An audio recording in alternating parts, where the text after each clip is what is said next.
Good evening, everyone. My name is Pratik, and I come from India, and I will be sharing two of the projects that are done by my organization back in India.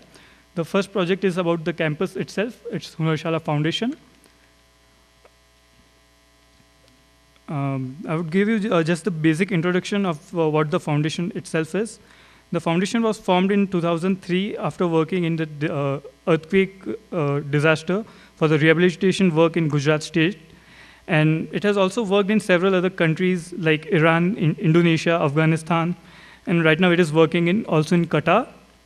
It also works with wastewater. Okay. The main aims of the foundation are to work with artisans and to create opportunity for them to mainstream their skill.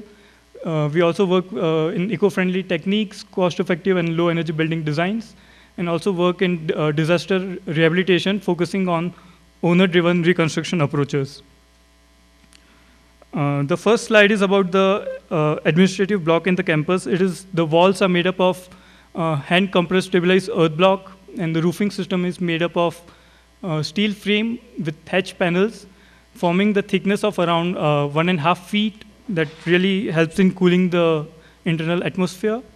This is a design studio block, which is totally made up of Adobe, except the concrete bands which are necessary for earthquake safety.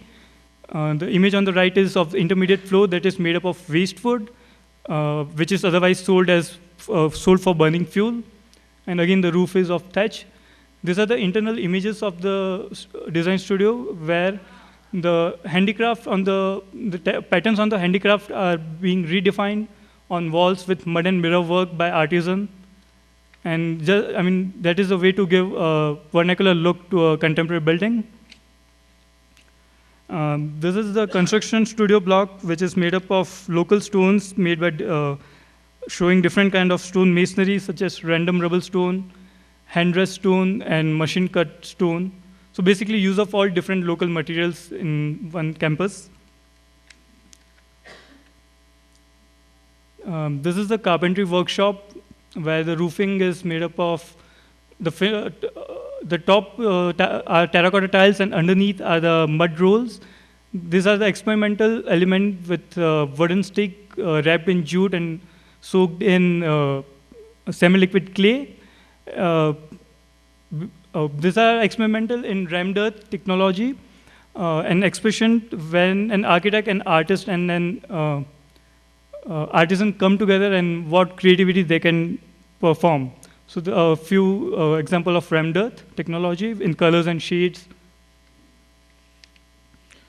Overall view of the campus showing the different technologies and materials and how contemporary building and functions can achieve a vernacular look using these materials and techniques.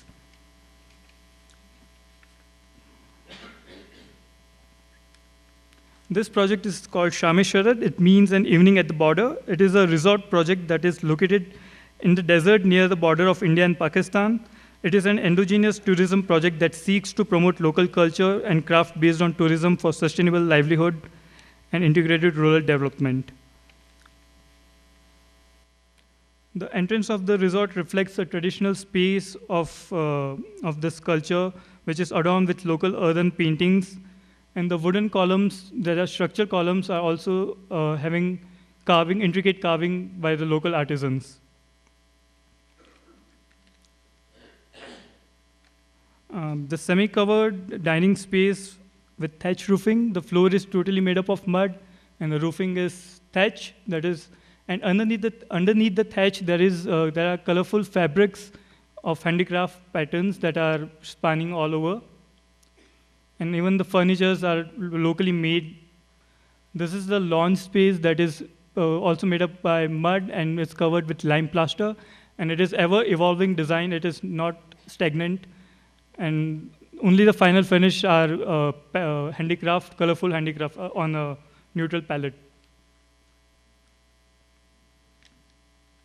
These are the vernacular structures that are redefined as cottages for this resort, again made up of adobe and thatch as a roofing system.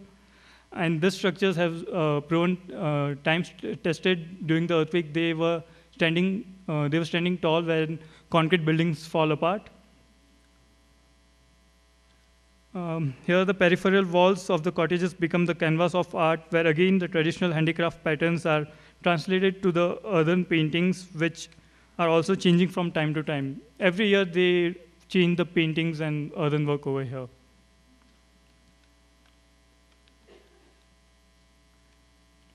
Some of the interior view of the cottages with mud and dung stucco and mud mirror work and beautiful handicraft for bedspread and curtains.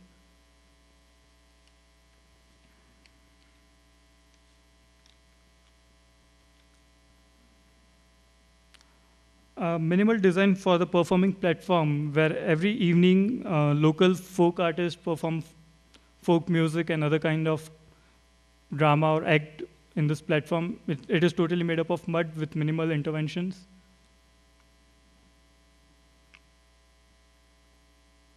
And lastly, few images showing like each and every detail in this resort are made by local artisans and are made by traditional techniques and materials. Like switchboards are made up of wood, intricate carving, and the windows frames are highlighted with mud and mirror work. So that's it. And the interesting fact about this resort is the entire resort has only used 3 bags of cement in foundation. Rest everything is made up of mud and thatch.